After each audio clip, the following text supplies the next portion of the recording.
waa sheekadeenna maanta. haweeney uur leh oo ninkeeda hadiyad uga dhigtay gaari qaali ah. maxay tahay sababta? warbaahinta dalka Malaysia ayaa si weyn uga hadashay haweeney uur leh oo u dhalatay dalkaasi oo saygeeda si lama filaan ah hadiyad ugu guddoonsiisay gaari qaali ah oo qiimihiisu ku kacaya 2 milyan oo ah lacagta dalkaasi una dhiganta $650,000. Anas Ciyone Ismaan oo ah 19 sano jir ayaa ka yaabisay saygeeda kadib markii ay u sheegtay inay u wadayso goob ay ku guddoonsiin doonto hadiyad qaali ah maadaama habeenno badan uu soo jeedi doono si uu la socdo xaaladda xaaskiisa iyo ilmaha marka uu dhalan doono. Waldan Sulkefi ayaa xaaskiisa u raacay goobta ay u sheegtay, laakiin waxa ay shuruud uga dhigtay in indhaha ka xidhi doonto ilaa inta ay hadiyadda ka guddoonsiinayso. muuqaal lix socday baraha bulshada gaar ahaan TikTok ayaa waxa lagu arkayay Ciyone oo u socota goob lagu iibiyo gaadiidka uuna la socdo saygeeda oo indhaha ka xidhan, taasoo ah wax fikrada ka haysan hadiyadda ay doonayso inay guddoonsiiso.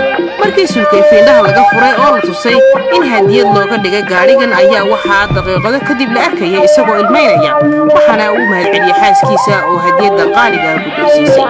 sida laga soo xigtay mareegta wararka Malaysia ee Mistar, Ciyone ayaa u shaqaynaysa shirkad ka shaqaysa qurxinta oo ku taalla magaalada Kelantan ee waqooyiga dalka Malaysia, waxaana hadda la siiyay fasax si ay u soo dhasho una soo nasato.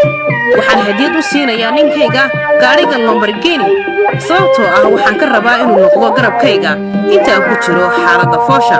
ninkaygu inuu ila joogo kaliya ma rabo ee waxaan rabaa inuu i xanaaneeyo habeen iyo maalinba, sababtoo ah waxaa suurtagal ah inaan ku dhalo xaalad qalliin ah oo ay og yihiin hooyooyinka Malaysia xanuunka uu leeyahay qalliinka dhalmada. sidaas ayaa ay sheegtay mareegta Mistar oo soo xiganaysa Ciyone. sida uu qabo dhaqanka qoyska reer Malaysia ee ku nool magaalada Kelantan, waxaa ninka laga rabaa inuu xaaskiisa la joogo muddo 100 maalmood ah ama 3 bilood inta ay dhalayso xaaskiisa, waxaana uu joogi doonaa guriga waalidka gabadha uu qabo. lamaanahan ayaa isguursaday bishii Febraayo sanadkii hore ee 2021, waxaana dhawaan u dhalan doona ilmahoodii ugu horreeyay. marka ninka waa inuu si fiican u barto sida ilmaha loogu xidho xafaayadda iyo dhammaan xanaanaynta carruurta marka ay yar yihiin, ayay sii raacisay hadalkeeda Ciyone. muuqaal iska soo duubeen lamaanaha oo lagu faafiyey barta TikTok ayaa waxaa daawaday oo ka helay in ka badan 1.5 milyan oo qof, waxaana laga dhiibtay aragtiyo badan iyadoo dadka badi ay lahaayeen gabadhani waxay samaysay wax weyn maadaama gaari ay u iibisay saygeeda, waana inuu u muujiyo naxariis inta ay furanayso. bal daawada adigu noo sheeg waxa kaaga baxay muuqaalkan, noona reeb aragtidaada.